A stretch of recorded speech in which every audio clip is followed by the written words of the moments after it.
ప్రభువైన యేసుక్రీస్తు నామములో మీకు సమాధానం కలుగునుగాక. షలోం. మొదటి దినవృత్తాంతముల గ్రంథము 17వ అధ్యాయము 13వ వచనము.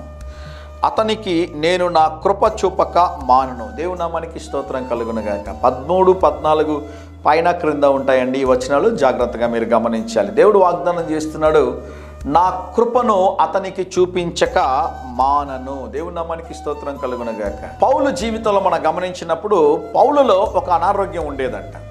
అయితే పౌలు ఎప్పుడు ప్రార్థన చేసేవాడంట, ప్రభువా నాలో ఈ అనారోగ్యాన్ని మీరు ఉంచారు. దాన్ని పౌలు ఏమని వాడుతాడంటే తన వాడుక భాషలో, ప్రభువా నీవు నాలో ఒక ముళ్ళు నుంచావు, దీన్ని తొలగించు ప్రభువా అని ప్రార్థన చేశాడంట. అప్పుడు దేవుడు అతనికి ఇచ్చిన సమాధానం ఏంటి అంటే, పౌలా నీలో ఒక ముళ్ళు నేను ఉంచున్నాను, ఆ ముళ్ళును నేను తీసేయను, కానీ నా కృపను నీకు చూపిస్తాను, నా కృప నీకు చాలును అంటాడు.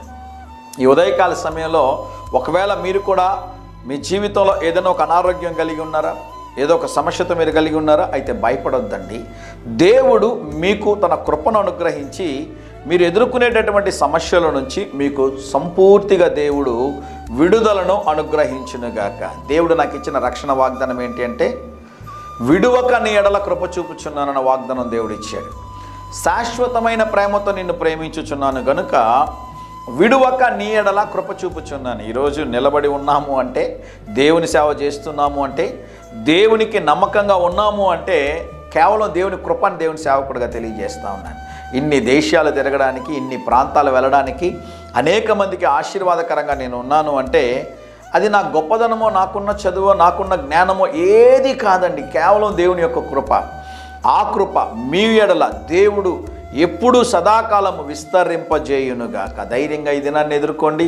దేవుని సన్నిధి మీకు తోడుగా వచ్చునుగాక. ప్రియ పరలోకపు తండ్రి, ఈ ఉదయకాల సమయంలో మా ప్రియులు తలపెట్టే కార్యములో జయమును అనుగ్రహించమని, మీ కృపను నిత్యము వారికి తోడుగా ఉంచమని యేసు నామములో ప్రార్థిస్తున్నాము తండ్రి. Amen, amen.